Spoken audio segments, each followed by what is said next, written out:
My name is Rachel Harris, and I'm turning 33. I live with my husband Adam, who is 3 years older than me, and our 7-year-old son, Peter. We're a family of 3. Today, I'm going to a friend's wedding with my husband. Even though I call them friends, they're more like Adam's friends, and I only recognize them by face. The wedding is at a fancy hotel, and I'm amazed by how luxurious it is. While Adam greeted people he knew, I stepped away to use the restroom. As I was walking back to the ceremony, I heard a rude voice say, "Oh, look at that defective person. Why are they even here?" I thought, what? Who are they talking about? It felt like the people nearby were saying mean things on purpose, loud enough for me to hear. It wasn't just gossip, it was clearly offensive. But no one spoke directly to me. I didn't want to deal with such rude behavior, so I walked away. Suddenly, I heard someone shout, "Hey, ugly, can't you hear me?" I ignored it and kept walking. My name isn't ugly, and I wasn't going to let them bother me. But then, I heard quick footsteps behind me. Before I knew it, someone grabbed my arm tightly and it hurt. "Wait a minute. I'm talking to you," a woman shouted. I looked at her and pulled my arm away. She stumbled backward, acting all dramatic. Another woman rushed over to help her, giving me a dirty look. "Lauren, are you okay? Why are you being so rough?" she asked, glaring at me. What's going on? Who are you?" I asked, confused. She snapped back. "Who am I? You really don't remember me, do you? How rude." When I asked that, she raised her eyebrows, surprised. "Huh? What are you talking about? Do you really think you have the right to act like this, with just a high school diploma? If you've forgotten, let me remind you I'm your sister, Lauren. Does that name ring a bell? And this is our mother. Can you honestly say you've forgotten your own mom?" I thought for a moment and nodded slightly. Maybe there was someone with that name in my past. But I didn't want to waste time talking seriously with them. My response only made them angrier. At that moment, 3 men hurried over. "What's going on? We could hear the shouting from over there. Lauren, aren't you ready yet? You're still in your regular clothes you need to change for the wedding," one of them, who she called Dad, said. Lauren pointed at me and yelled, this suspicious person sneaked into our wedding. Get her out of here right now." The 3 men reacted very differently. The one she called Dad looked at me with wide eyes and then a clear look of displeasure. The other man, Noah, froze in shock, his face turning pale. "Why is Rachel here on such a happy day?" Noah asked, his voice unsteady. "She must have snuck in by mistake. It's unbearable. Someone call security." "Wait, watch what you're saying," Noah quickly added, his face still pale. "This person is—" While the man called Dad agreed with Lauren, Noah tried to intervene. I muttered under my breath, "You really know nothing," but no one heard me. Just then, Adam appeared. "Rachel, there you are. I've been looking for you." Everyone turned to him. I smiled slightly and said, "Sorry, I got caught up with some strange people on my way back." I moved closer to Adam. He quickly assessed the situation, understanding it right away. Lauren's face changed when she saw me standing next to Adam, glaring at me with anger. Her parents still looked confused, not fully understanding what was happening. Noah was flustered and was the first to speak. "Mr. Harris, I apologize. My wife said something inappropriate." "I'm really sorry to your wife, too." "Come on, Lauren, you should apologize as well," Noah said. "Why should I apologize?" Lauren shot back, pointing at me again. "She's the one who should be sorry. This disrespectful person barged into our special day. I don't know how she got here, but she's a disgrace to our family. We should have cut ties with her a long time ago and never seen her again." "Wait, family?" Noah looked shocked, glancing between me and Lauren. Just then, the 3 people called Dad and Mom stepped in. "Oh, Noah, we're so sorry. We have a difficult eldest daughter. It's embarrassing to even talk about her. We've managed to keep it a secret all this time. We kicked her out of the house 10 years ago. How did she even find out about Lauren's wedding? What does she want by coming here uninvited? She's not trying to ruin the wedding, is she?" Mom continued, "Actually, Noah, she's not very bright. She only finished high school and couldn't get into college. After that, She just wasted time doing part-time jobs, staying at home, and being a burden. She was like a parasite. She should be thankful we supported her through high school. So, why did she sneak into the weddings? Even though they treated me badly, I had cut ties with them a long time ago and didn't care about their insults. These people were, technically, my family, at least on paper. But my parents had always favored my younger sister, who was 7 years younger than me, and had ignored me for as long as I could remember. My father's family had been doctors for generations, and our home was also a clinic. My mother worked there as a nurse. To outsiders, our family probably looked like we had everything we needed. But in reality, it was a toxic home. I remember trying hard to win my parents' love when I was young, but I eventually gave up because their favoritism towards my sister made no sense to me. She was seen as attractive and I was not. Luckily, though it might sound strange, I was smart and did well in school. So I focused on my studies, aiming to leave home as soon as I could.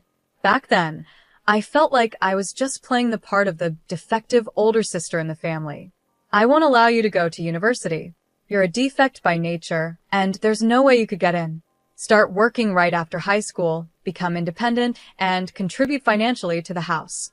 You should be grateful we even raised someone as unattractive as you. You owe us for that.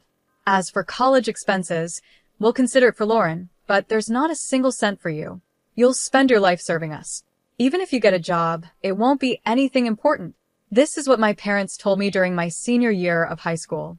I actually recorded that conversation, along with many other times they verbally abused me or acted irrationally, and I still have those recordings today. My sister, Lauren, also treated me poorly, following our parents' example. She would often mock me, trying to prove she was better. I'm going to become a doctor and take over Dad's job in the future. I'll work hard enough for both of us, since my big sister can't. Oh, that's wonderful. Yes, learn from her mistakes, and do your best, Lauren. Don't worry, we'll support you fully, unlike your sister. You're truly our pride. They would have conversations like this right in front of me, as if I wasn't there. It felt like watching a bad play. After high school, I worked different part-time jobs for about 4 years. I still lived at home, even though they called me a burden. They wouldn't let me leave because they wanted to use me when it suited them. But secretly, I rented an apartment. Even though my family kept saying, "We won't forgive you if you do this," or "We won't allow that," I realized after turning 16 that I didn't need their permission anymore. Of course, there were challenges like needing a guarantor for some things, but I made it work. I also intentionally reported less income from my part-time jobs so they couldn't demand much money from me. I started investing, slowly building up my savings. When Lauren was preparing for her high school entrance exams, she claimed she couldn't concentrate with me around, and I was kicked out of the house. My parents probably thought I'd come crawling back, but for me, it was the perfect chance to finally be independent. They must have been surprised that I, the daughter they thought was incapable, never returned. But soon, it didn't matter to them. For my parents, having Lauren was enough. Now, 10 years have passed since then. I overheard a heated argument between Lauren and a man named Noah. Today was their wedding day, so now they're married. Although my sister's name was on the invitation, I didn't think much of it at the time because I had already lost interest in this family. Why are you taking her side? I've been saying she's suspicious. Just her being here ruins the mood. Kick her out, Lauren demanded. Noah replied, "I've told you several times. I invited these people. You even checked the invitations with me, remember? They're official guests, so you should apologize for what you said earlier." Hearing this argument so close to their wedding was unsettling. Just then, my father suddenly looked surprised and said, "Wait, isn't he the son of the head of Harris General Hospital?" My mother was equally surprised. Harris General Hospital? The famous one? He's the son of the head doctors, Lauren added, shocked. In the middle of their stares, Adam introduced himself with a smile. "Nice to meet you. I'm Adam Harris, and this is my wife, Rachel." Adam's parents are well-known doctors who have managed a hospital for years, and Adam is being trained to follow in their footsteps. Hearing this, my parents were amazed. Noah then spoke up. "It's unbelievable, but to think that Dr. Harris's wife is my wife's sister, what a coincidence. That means we're related now." Unable to hide his surprise, Noah apologized. Dr. Harris, I'm sorry if my son has caused any trouble in the past. Before he could say more, I cut him off. My sister's husband, Noah Schnapp, is a doctor and works at a university hospital. I took my son to see him recently because he wasn't feeling well, but that's all. Adam has many connections with doctors, and it seems Noah respects Adam a lot. Noah then asked, how's our feeling now? Based on my diagnosis, he should start treatment right away. I suggest you take him to my hospital for tests and hospitalization. Although Noah was kind in his offer, I replied, actually, we've decided to get a second opinion from another doctor. It's important to be sure. Noah looked surprised by my response. I sensed that he wanted to treat my son as a special case, but I was uncomfortable with the idea of my child being seen as just another opportunity for profit. I politely declined his offer with a smile, but suddenly, a mocking laugh echoed through the room. Why are you acting like that? Are you trying to make up for being a high school graduate by marrying a doctor? You think marrying the heir of a big hospital makes you better? You're still the same. Your education hasn't changed, and you think too simply. You actually have a child? Poor kid, with you as his mother, Lauren sneered. Hey, Lauren, please stop. We're family. Why do you keep saying such things? Noah tried to calm her down, but Lauren glared at him, standing firm in her opinion. Then Adam spoke. Rachel, are these people really your family? He asked with doubt. No, I replied. They can't be called family anymore. A real family wouldn't suddenly scold you for no reason, or refuse to feed you just because you spilled a little food. They wouldn't give me old, second-hand clothes they found in a dumpster while laughing and comparing them to the fancy clothes they gave my sister. They wouldn't throw away my school materials, saying I'm too stupid to need them, or ruin my textbooks by soaking them in water. I continued, a real family wouldn't strip you naked in the winter for not lending a book to your sister, or lock you in a hot shed in the summer. They wouldn't sell your belongings behind your back or tell you directly that you're expected to work for them for life.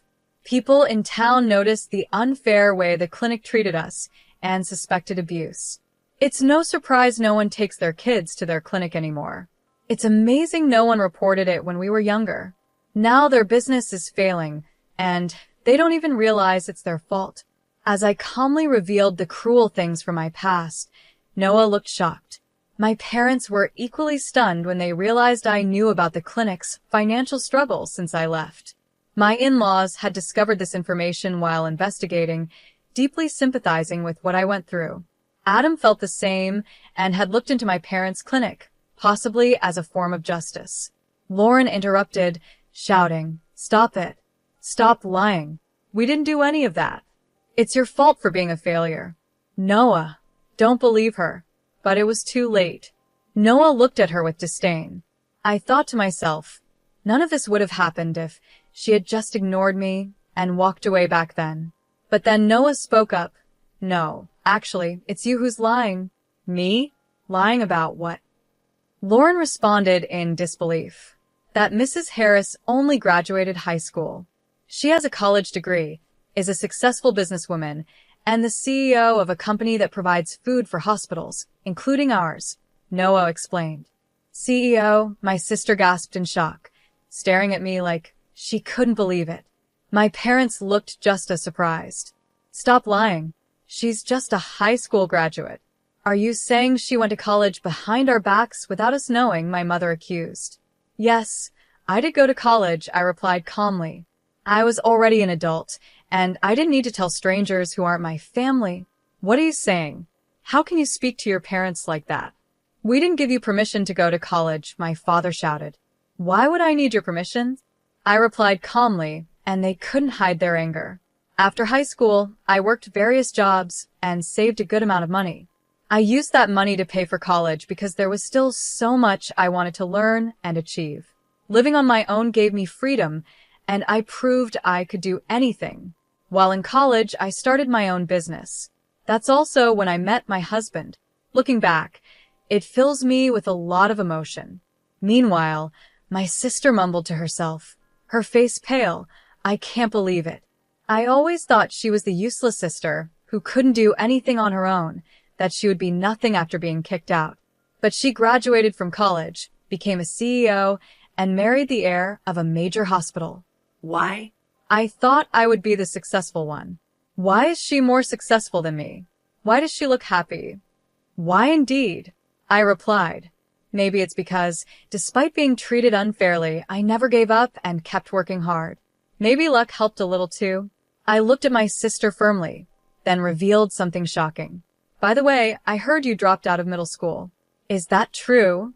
This revelation left everyone, including my parents and Noah, completely stunned. What? What are you talking about? Who dropped out of middle school? My sister snapped back, though I admired her attempt to deny it. I heard from a distant relative, someone who has always been kind to us. I continued. When I left home, you thought you could easily get into a top school without studying. You went into the exam unprepared and ended up writing almost nothing, which led to you failing as expected. After that, you started acting out at home and shut yourself away for a long time. You only came back into society when our parents introduced Noah as a suitable husband for you, I explained. As I spoke, Noah's face grew more serious, while my parents and sister turned pale. The information came from a distant cousin on my father's side, who is known for being good at gathering details. Though we only met a few times when I was a child, he looked after me and even acted as my guarantor. You're lying. What are you talking about? My sister protested, trembling. But I continued. Actually, the claim that you work in medical administration is also false, isn't it? In reality, you don't have the qualifications and you're only doing basic tasks, not handling any real responsibilities. At least some professional ethics are being followed. Stop it. You're lying. All of it is false, she cried out. Maybe, I replied calmly. What I heard was just a rumor. Whether you believe it or not is up to you. At that, my sister quickly turned to Noah, studying his face. He looked doubtful, confused, and clearly disappointed. Lauren, you told us you graduated from a prestigious women's university, had qualifications, and were helping with your family's hospital. Was that all a lie? Falsifying your academic background is fraud. Have you deceived me? Noah asked her directly. No, Noah. Don't just believe her. You're my husband, you should trust me, she pleaded. Then name even one professor from the university you claim to have graduated from. He challenged her. Flustered, my sister struggled to respond. That's not important right now. Really? Well, let's call a professor from the department you said you attended. They're also a family friend and know us well, Noah proposed, ready to find out the truth. As he said this, Noah calmly picked up his phone. Please stop. That's not necessary, Noah, she pleaded, panicking. You trust me. That's enough. Lauren suddenly snatched Noah's phone from his hand and slammed it onto the floor. There's no need to check, just believe me, she shouted. Fueled by anger, she stomped on the phone with her high heels over and over, completely destroying it. Her face twisted in rage, almost like a monster, shocking Noah and everyone around. My parents tried to calm her down, but her anger wouldn't subside. The scene caught the attention of other guests and staff, who gathered around, concerned. The venue turned chaotic with the sudden outburst. Even though I was there, it felt like I was watching from a distance. I no longer felt any connection to my sister or my parents. My family now was just my husband and son. Shall we go home? I think we've done our part here, I said to Adam. He looked a little surprised and asked, Are we leaving already, Rachel? I smiled calmly. It's okay, let's go. Oh, and let's stop by the cake shop in this hotel and get some cake. I heard there's one that's really popular right now. Adam smiled and agreed. That sounds like a good idea. Let's pick up a cake on the way home. We left the venue with a light laugh. Later, I heard that Noah got involved in a lawsuit for giving false diagnoses and overcharging patients. After that, my former parents, facing serious financial trouble, tried to reach out to me for help. Not knowing how to contact me, they showed up at the hospital where Adam works, hoping to see us. She's the daughter-in-law of the hospital heir. She's our daughter. Let us see her right away. Contacting the son of the hospital director will solve our problem. We're in big trouble, and we need her help. After all, we raised her, so it's only natural for her to support us, they loudly proclaimed at the reception, causing a scene. But it wasn't Adam or me who responded, it was my parents-in-law. With a firm look, they asked, "What business do you have with our daughter?" My parents, clearly unsettled, froze and quickly left the hospital. They tried to reach out several times after that, but they never focused on fixing their own problems. Eventually, their hospital had to close down. When I heard about the closure of my parents' hospital, I didn't feel much emotion. Instead, I felt a sense of relief, like they were finally facing the consequences of their actions. It was one of the most refreshing moments for me.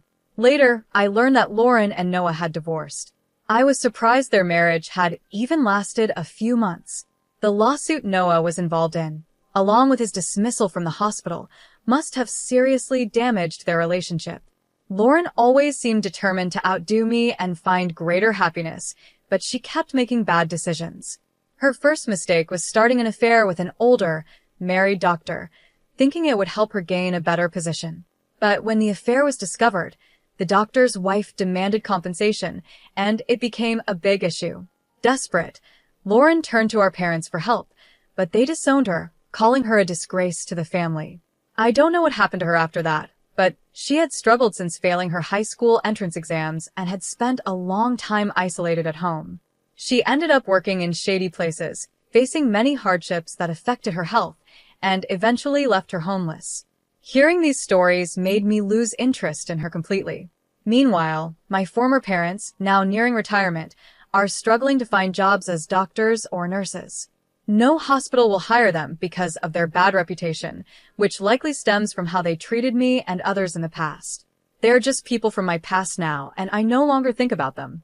As for my son, I'm happy to say that after being checked at another medical facility, he no longer needs to be hospitalized, and his condition has improved greatly with the right medication. I'll continue to do everything I can to protect my family,